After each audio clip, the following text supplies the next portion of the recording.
Você acha que o Brasil vai entrar nesse radar em que sua criminalidade venha a se tornar terrorista? A um passo. Inclusive, hoje acho que vai ser votado, né? Um projeto de lei antifacção. Que vai ser terrorismo. Não, hoje. Não, isso aí não sabia ainda. A pergunta que eu lhe faço é: estamos com um problema na Venezuela, né? Sim. Com os Estados Unidos aí a qualquer momento. Invadindo? Não, invadindo não. Acho que eles estão esperando até o dia 24. Invadindo por uma necessidade ou invadindo por um pretexto? Dia 24 parece que vai... Usando o Nicolás Maduro como pretexto. Você acha que é o pretexto? É um pouco de tudo. Mas você não acha que Venezuela não é um narco-estado? É do narcotráfico, onde o petróleo é abundante. A Venezuela, como o Iraque, despertava uma cobiça internacional pelo manancial de petróleo que possui. Mas é claro que também a Venezuela, no caso da Venezuela, trata-se de um país profundamente envolvido no tráfico de drogas.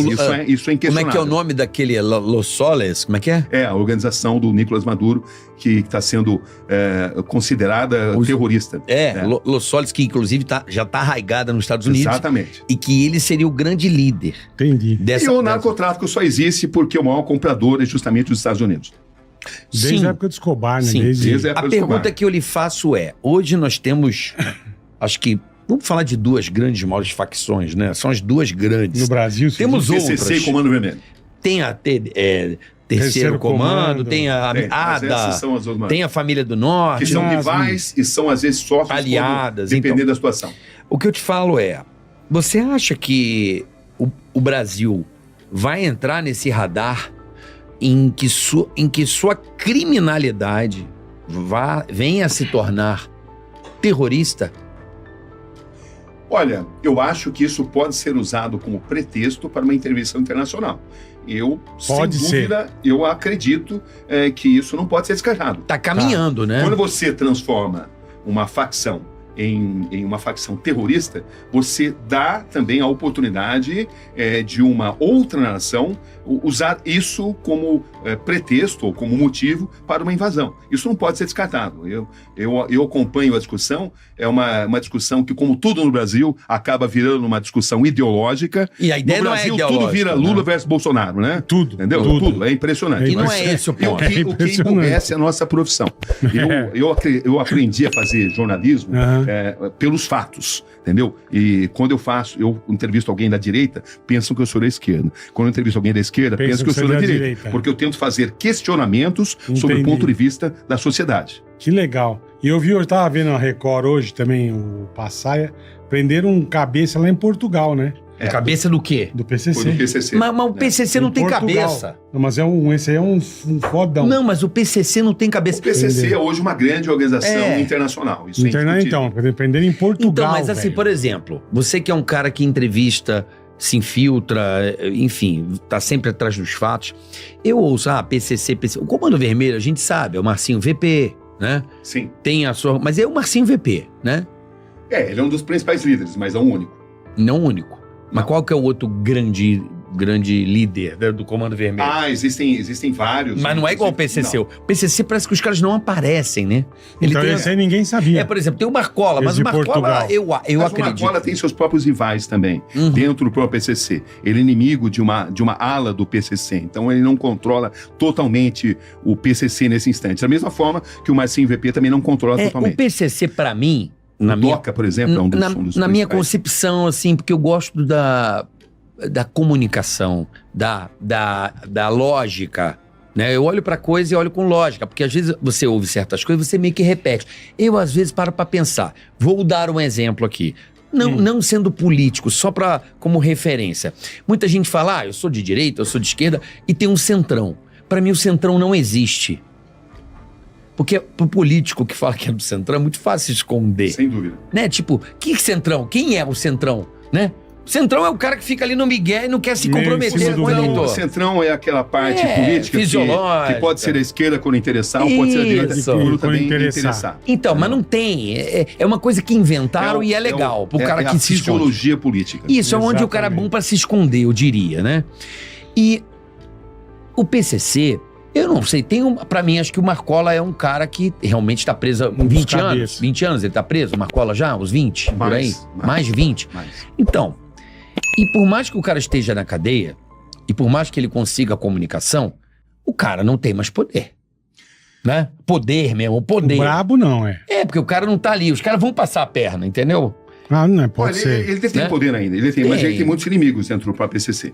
Ele já teve mais poder, ele já controlou mais a facção. Hoje em dia ele tem inimigos importantes. Mesmo lá de dentro. É porque não tá no dia a dia do negócio, sim, sabe? Convivendo. Veja bem, o fato de estar ali dentro nunca impediu que os líderes tomassem as principais decisões. Olha que Eles têm beleza. várias formas de fazê-lo. Vários códigos, isso nunca impediu, da mesma forma que não impede que o Marcinho VP também tome decisões importantes. Entendi. Mas como é que...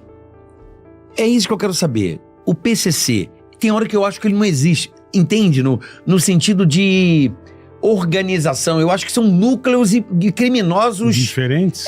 Entendeu? Que tomam as atitudes Não é uma meio coisa que só. combinado, como se fosse o jogo do bicho no Rio de Janeiro. Cada um ocupa seu Tem o ponto. Castor de Andrade, tem o outro, Isso, tem o... é o bicho. E, daqui você não passa, daqui você não passa. Mas não chega a ser uma coisa que...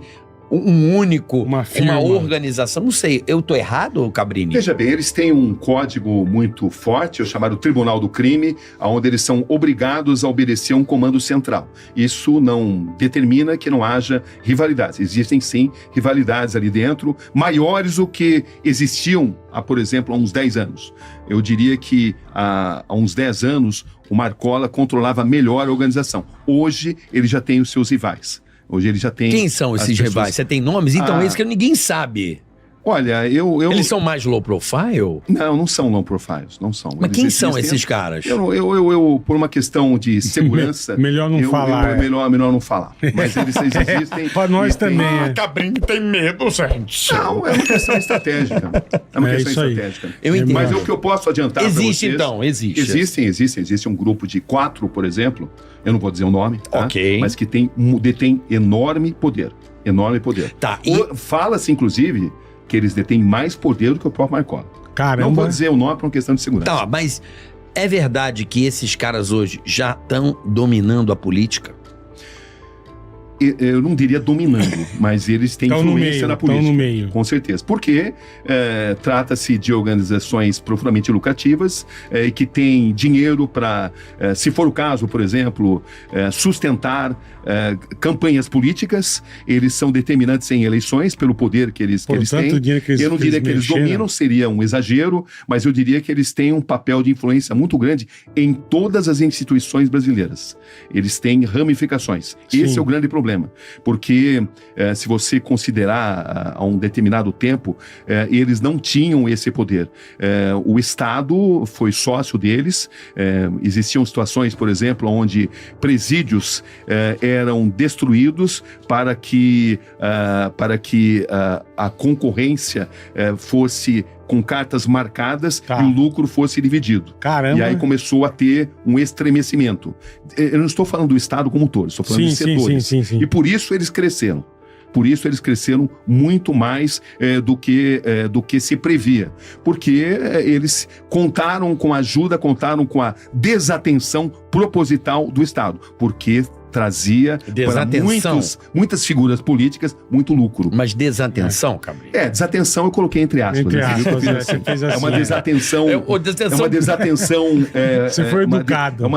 É uma desatenção proposital. Sim. Entendeu? Estratégica. Mas Claro. hoje, Cabrini... Não vai lá hoje, não. Exatamente. aí, Você fica finge, aí, tá você chovendo. finge que combate, você finge que combate durante o dia e à noite você reparte o lucro. Mas hoje, se alguém entrar no poder e quiser bater de frente, consegue ou hoje em dia já é um negócio que não tem mais como, Cabrini? Sempre é possível, mas Sempre. exige um enorme esforço de todo um país, exige enfrentamento e vai existir sempre muita discussão sobre eventuais violações de direitos humanos, porque eles dominam determinadas regiões aonde, ao contrário do Estado, eles são os provedores. Aham. Então, eles têm um determinado poder e são pessoas que são inocentes, mas que são manipuladas. Por quê? Porque o Estado se ausenta, o Estado não propõe uma vida mais segura. Então, se você cresce tendo como a sua referência, como ídolo, pessoas do crime organizado, o país está em viés totalmente errado. Entendi. É isso que acontece nesse momento. E isso vai exigir um enfrentamento muito grande e também exigiria que o país estivesse totalmente unido nisso. Mas nós sabemos que o enfrentamento sempre divide opiniões, como dividiu Agora no Rio de Janeiro. essa última ação. Você teve lá, Cabinho? Você falou com alguém? Eu estava no Rio de Janeiro e vi que, digamos que essa ação ela foi um pouco mais necessária, mais planejada e mais defensável.